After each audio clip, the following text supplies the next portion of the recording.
ஒரு அடர்ந்த வனப்பகுதியில் தன் மனைவி மக்களோடு வாழ்ந்து வந்த ஒரு விவசாயி அல்லது வேடன் தன் குடும்பச் செலவுக்காக காட்டில் விறகு வெட்டியோ அல்லது வேட்டையாடியோ பிழைப்பு நடத்தி வந்தான்.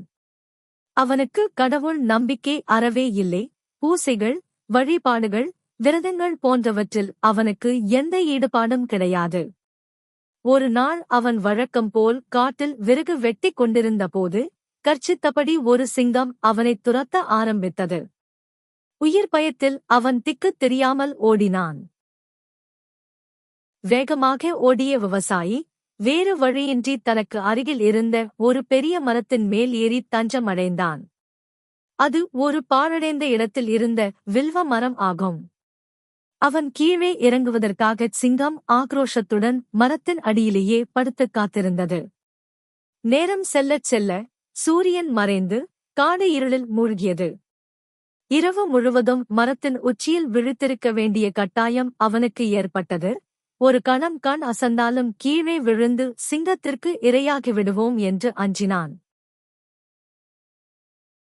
தன்னை விழிப்பாக வைத்துக்கொள்ள ஒரு வழி தேடிய அவன் தான் அமர்ந்திருந்த வில்வ மரத்தின் இலைகளை ஒன்றன்பின் ஒன்றாக பறித்து கீழே போடத் தொடங்கினான்.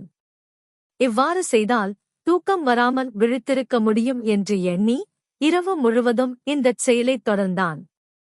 அன்றைய இரவு சிவபெருமானுக்கு மிகவும் உகந்ததான மகா சிவராமன் இரவு என்பது அவனுக்குத் தெரியாது. மேலும் அவன் அறியாமலேயே இலைகளைப் பறித்து போட்டுக் கொண்டிருந்த அந்த வில்வ மரத்தின் அடியில்தான் மண் மூடிப்போன நிலையில் ஒரு சிவலிங்கம் இருந்தது. விவசாயி பயத்தினால் இரவு முழுவதும் கண் விழித்திருந்தான். சிவராமன் விரதம். அச்சத்தால் உணவு உண்ணாமல் இருந்தான். உண்ணா நோன்பு. மேலும் அவனது கைப்பட்ட வில்வ இலைகள் அனைத்தும் அவன் அறியாமலேயே மரத்தின் அடியில் இருந்த சிவலிங்கத்தின் மீது விழுந்து அர்ச்சனை ஆகிக் கொண்டிருந்தன.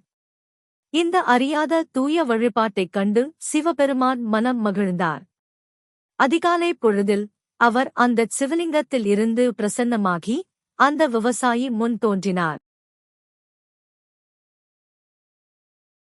திடீரென்று தன் முன் தோன்றிய இறைவனைக் கண்டு விவசாயி வியப்பிலும் பக்தியிலும் ஆழ்ந்தான்.